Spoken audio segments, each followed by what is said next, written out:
Moi, je pense que ce remaniement, il muscle un petit peu plus politiquement le gouvernement quand même. Je vais pas clouer au pilori parce que c'est pas dans ma nature les sortants. Mais si, puisque vous parliez de l'éducation nationale, même si Pape Ndiaye a commencé à embarquer des réformes et notamment en termes de salaire, ce qui était important, il y a un boulot de fond sur l'éducation nationale. Tout le monde est d'accord là-dessus. On voit que le classement de la France au niveau de l'éducation nationale n'est pas très bon. Gabriel Attal aura un portage politique, je pense, beaucoup plus fort que celui que pouvait avoir Pape Ndiaye. Et puis Gabriel Attal est passé par plusieurs ministères, plutôt avec beaucoup de réussite. Donc je lui fais confiance, c'est quelqu'un qui est à l'écoute des gens, qui sait travailler avec les gens. Et donc je pense qu'effectivement, oui, alors il y a un vrai boulot, le ministère de l'Éducation nationale, c'est pas un ministère anodin, c'est un gros ministère, c'est un ministère compliqué, on est bien placé pour le savoir au MoDem, mais je lui souhaite franchement beaucoup de réussite et il peut compter sur nous pour l'aider. J'essaye de regarder, moi, les gens qui sont arrivés, je vais prendre un autre exemple, à la santé, par exemple, Aurélien Rousseau, qui est quelqu'un que je connais bien parce que il a dirigé l'ARS Île-de-France. Ça a été un formidable patron de l'ARS Île-de-France, notamment pendant la période Covid. On a réussi à faire des trucs sur les départements qu'on ne pensait pas possible. C'est quelqu'un qui connaît très bien le terrain, qui connaît très bien l'administration, qui connaît très bien les médecins. Moi, je lui souhaite beaucoup de réussite, mais c'est quelqu'un qui connaît très bien le milieu et qui peut sûrement apporter énormément de choses. Tous les nouveaux entrants n'ont même pas commencé leur déclaration, n'ont même pas fait les passations de pouvoir, n'ont même pas dévoilé leur feuille de route, que déjà ils sont cloués au pilori. J'ai l'impression d'avoir affaire à de simples LFistes quand elles parlent ou de simples RN. Mais laissez-les quand même s'exprimer. Ils sont déjà morts avant même d'avoir commencé. Aurélien Rousseau, vous ne le connaissez pas, ça j'en suis persuadé. Il y a plein de gens que vous ne connaissez pas, vous les connaissez comme parlementaires, vous ne savez pas exactement ce qu'ils peuvent donner comme ministre. Bon, laissez-les travailler, laissez-les se mettre au travail.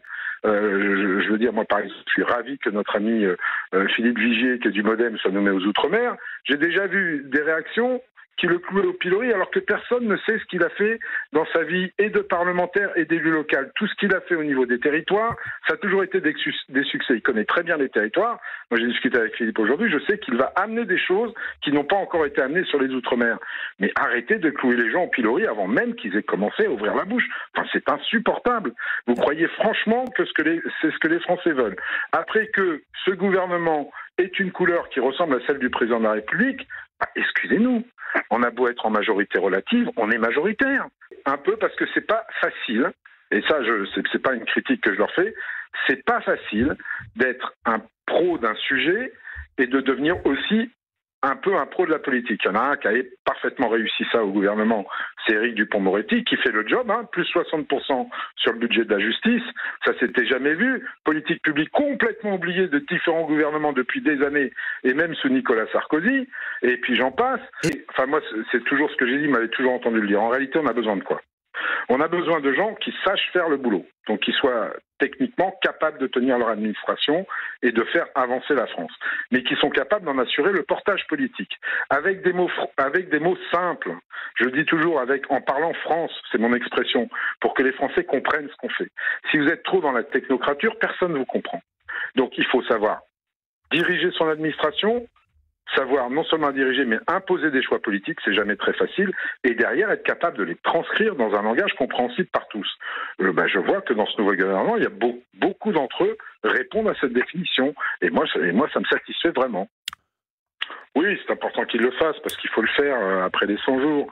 Et puis malgré tout, je suis désolé de contredire ma collègue Blin, mais pendant ces 100 jours, il y a eu un incident dramatique avec la mort du petit Naël qui a provoqué effectivement les émeutes qu'on a connues, mais pour autant le boulot a continué à être fait. C'est pendant ces 100 jours qu'on a voté la loi de programmation militaire, c'est pendant ces 100 jours qu'on a voté la loi sur la justice, c'est pendant ces 100 jours qu'on va voter une loi très importante sur l'industrie verte, et pour rassurer Madame Blin, on est au travail. Moi, pendant que les députés déjeunaient ce midi, j'étais au lancement du comité de normalisation du standard triple E qui va jouer un rôle important dans la réindustrialisation verte. On continue à bosser. Moi, j'ai pas eu non, mais ça travaille. Arrêtez de faire croire aux gens qu'on travaille pas, on ne fait que ça. On essaye même, et je vous le dis, et vous le savez très bien en plus.